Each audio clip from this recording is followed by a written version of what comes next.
Sometimes things just fall apart. But that doesn't have to be a bad thing when you're making homemade breadcrumbs.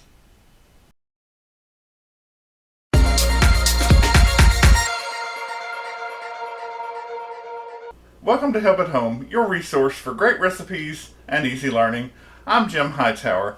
Today we're making homemade breadcrumbs. And sometimes you just need breadcrumbs. Not too often.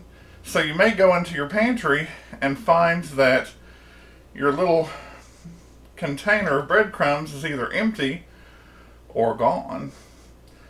But never fear. You can make them easily at home and without much difficulty. I have some bread here. I've got a cookie sheet, a cooling rack, and I've set the bread on there. Now, the reason that I've done that is so that when I put this in the oven to dry the bread, the air will circulate underneath it, and that will help out. Now I'm going to talk a little bit about different ways you can go about your homemade breadcrumbs. Some people would tell you save day-old bread, or keep the hills of your store-bought bread and just bag them, freeze them, use it when you're ready. But if you're a real person, you don't have that. And even I don't do that.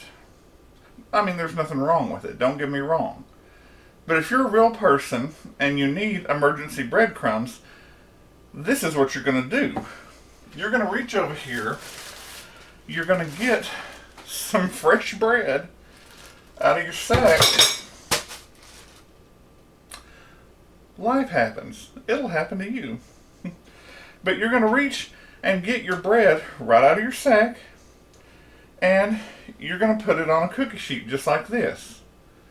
And if you've got stale or dry bread, then you're a step ahead. But put 6 pieces on here. Preheat your oven to about 200 degrees. Now, you could go higher, but we really don't want to toast this so much as we want to dry it. So, you stick this in 20 minutes, then you take it out and you turn it over 20 more minutes, and then you hear that? It's dry. And we're ready for step 2. Step 2, you take your breadcrumbs and stick them in here. Now I'm just going to take a couple for this example. And I'm all for using what you have at home. You take your rolling pin, the one that lets you say you're in charge, and you just start beating that bread.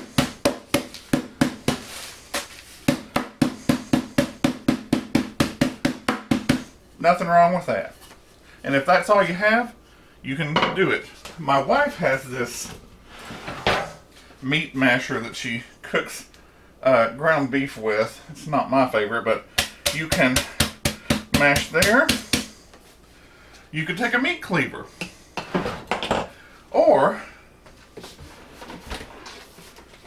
your easiest option is to take a food processor.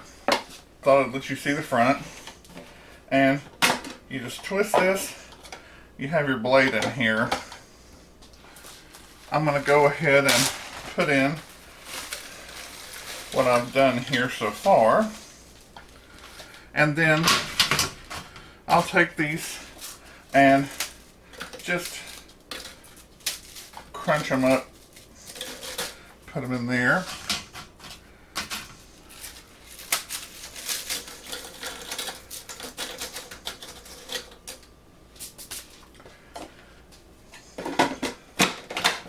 And you start off, you can pulse them.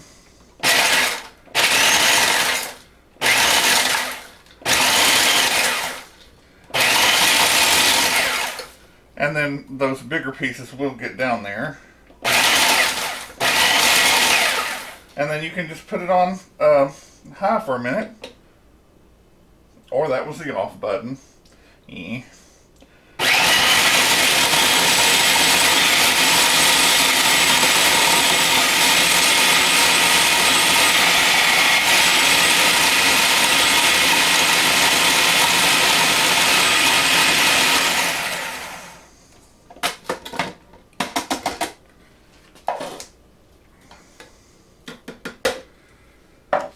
And here you are. You've got your dry breadcrumbs. There are still a few little chunks in there, and most of the time people want their breadcrumbs fine, so go back to high.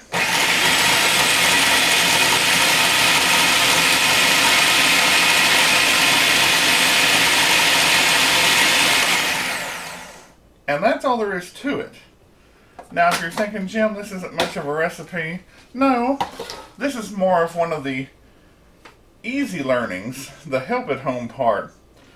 You know, you need breadcrumbs for assorted things. They give body to recipes.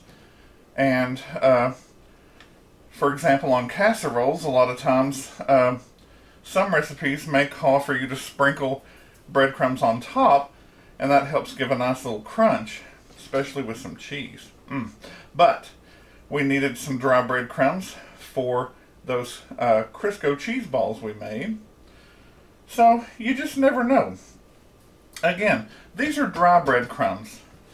Occasionally, and I'm thinking like once in forever, you need fresh breadcrumbs. And that would be, take your fresh bread, break it into very small pieces, do the same thing. But because it's still moist, it's liable to get all caught up in there. So I just think your dried breadcrumbs are the way to go. And if you want to toast the bread, go beyond drying it, then you can do that. You don't have to take the crust off at all. And I don't, of course. Storage. Some people say, well, you can put this on the shelf for a week, or put it in the refrigerator for a couple of weeks, or you can freeze it for 6 months. I'm of the academy that you put it in the freezer, that's almost for life. So, I would freeze it up to a year. What's going to happen to it?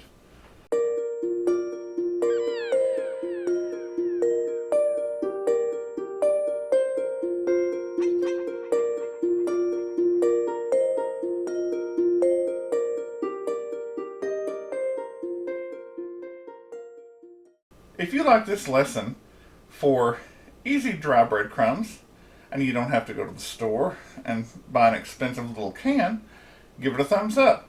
Subscribe and share with your friends who like to cook or just want to learn how. Drop me a line in the comments below about your experience with making homemade breadcrumbs and what else you'd like to see in the kitchen. Click the bell below the video for all notifications, and then you'll receive those notifications for new videos in the top right-hand corner. I'm Jim Hightower, and remember, everyone needs help, even me. Enjoy and be well.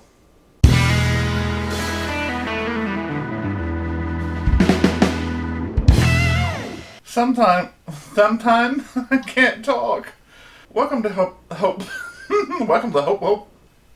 Sometimes things just fall apart. Bug. Or gnat. Now I'm gonna... Bleh.